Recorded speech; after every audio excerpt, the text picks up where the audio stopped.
The Lords and Ladies have kicked off their spring season, gearing up against Case Western Reserve, the University of Chicago, and a couple of tough matches to start the year for our men's and women's tennis teams, but they look to have a very solid season. And we're joined today by Coach Scott Thielke. Coach, thank you for coming in and being able to talk with us. So far, the men's team, Case Western, been able to get some revenge on the Spartans from a year ago. And then the women, I know we didn't have the outcome we wanted against a really good U Chicago team, but it's a good start for us against some really high-quality teams. What have you made of your team's play so far? Where can we get a nice little standing point, going forward? Well, I think with the women's team, we'll start with them first. They played one of the very best teams in the country for probably the last almost 10 years. And we were able to compete with them.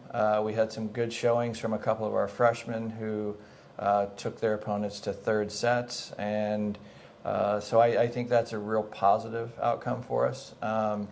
We were in a lot of the matches and competitive with them. It's just they are just a better team than we are, and all the way down the line, they're just a little bit stronger than we are. So I think it was a good match to start off with, because now the opponents that we face now for a while will not nearly be that strong, and something that we won't be shocked by how good anyone is. So I think that was a good start for us. And on the men's side, obviously, they were able to get a win last Friday night against Case Western, and that was obviously a really good start where, we got some doubles. I think we're going to be really good in doubles this year, but we had the battle back in singles play, and we did that. What did you see from the men's side this past weekend? I think for the men, I was extremely happy with the win over Case Western. Obviously, they're one of the top 10 teams in the country, so that's a good, solid win for us.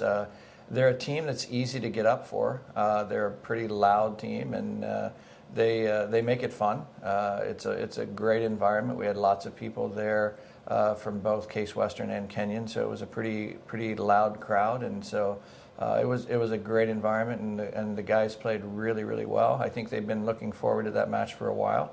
I think with the Chicago match, you go from that kind of crowd to a Sunday morning match at 11 o'clock with 10 people watching, and it's a different atmosphere. We started out really flat, and we tried to battle back in singles, and had a couple of good performances there. But one of the big things that most people don't know, even though Chicago was ranked 17 in the country, is that ranking's really coming off of last year's results. And on this year's team, Chicago has the very best recruiting class in the country. And so everybody knew that they were going to be good. They have a freshman playing number one singles who is the number one player in the country as a freshman. Nicholas Chua. So, if you had to say, is that a bad loss? I don't think it's a bad loss. It certainly isn't a good loss, but it does show that Chicago is going to be a team that everybody's going to have to kind of look out for, and they're starting 5 freshmen out of 6 normally, so that's good for them. Let's focus on the men's team for just a little bit. We were just talking off camera, but I think the experience level with our guys, that some of the main returners like Colin Haas, Sam Geyer, Wade Herboth, Robert Turlington. We've got some guys that have been around here that can put the ball over the net pretty well. Talk about the men's team and what you kind of see as their strengths and potential weaknesses throughout the year. I think right now the strength for the men is experience. That is going to pay off for us. I think if we can get healthy, that'll be a big plus for us. As you probably noticed, one of our seniors, Tim Rosensteel, he was only playing in one of the 2 matches, and he only played doubles in one of those matches. He's coming off of a sprained ankle, and so we really weren't even sure he was going to play.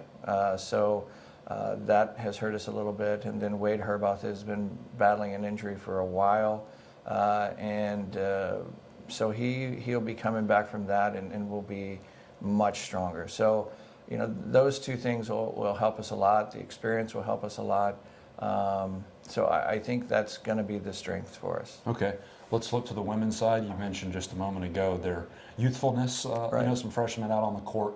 What do you see on the women's side this year? Well, I think we're starting three freshmen in the starting lineup, and then we only have one senior in the starting lineup. So it is a pretty young team, and for them, to start off, your freshman career playing against one of the best teams in the country was probably a bit shocking. But I think they're going to be good for a while, and so I look forward to this season and seeing exactly how good we'll be, and look forward to the two matches they play this weekend to get a feel for how we are against other opponents besides Chicago.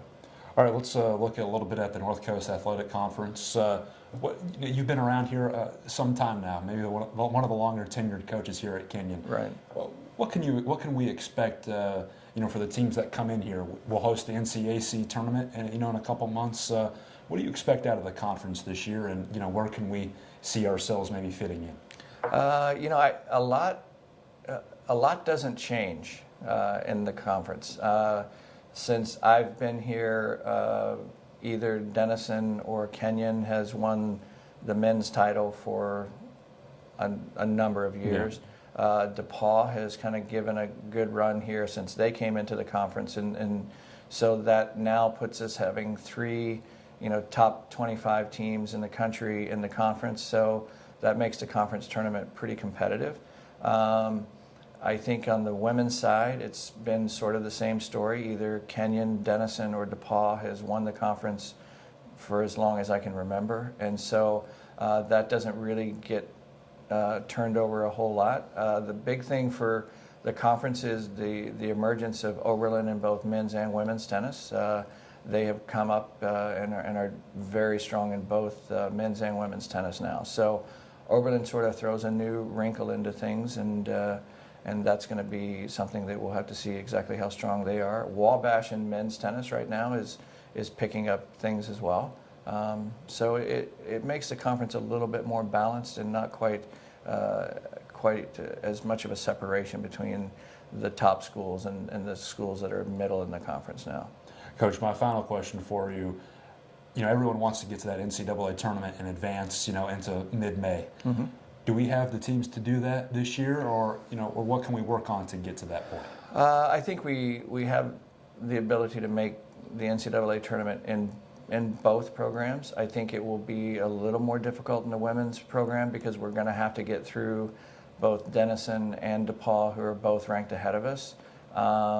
So to say it's out of the question wouldn't be accurate, but it will be a tough battle for them. Certainly we could see a couple of individuals make it to the national tournament for the women, mm-hmm. Especially with Diana, who was playing #1 singles this past weekend.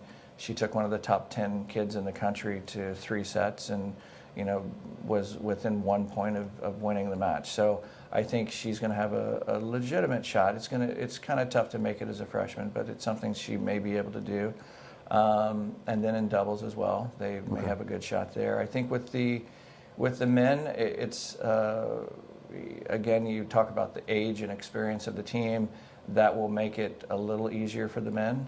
They're used to being in this position. Mm-hmm. They're used to having people chasing them. They're used to people being out to get them. And so I think the men will be ready for most things that happen. So. All right, Coach, I want to thank you for your time. We can't wait to see how things unfold throughout the next couple months, and can't wait to see what happens. So, thank you. Can I just give we have a fan that watches the show, Jacob Cohen. He's one of our women's players' brothers. He's probably the only fan we have, but we're proud of him. So. All right, well, you got other couple fans in sports information too, Coach. Okay, all right, good, so great. We'll catch up with you later. All right, thank you. That was Lords and Ladies tennis coach Scott Thielke. We'll catch up with him throughout the rest of the spring, and we'll see how the teams do out on the court. For the head coach, I'm Clayton Coffin. We'll see you next time on the Kenyon Sports Connection.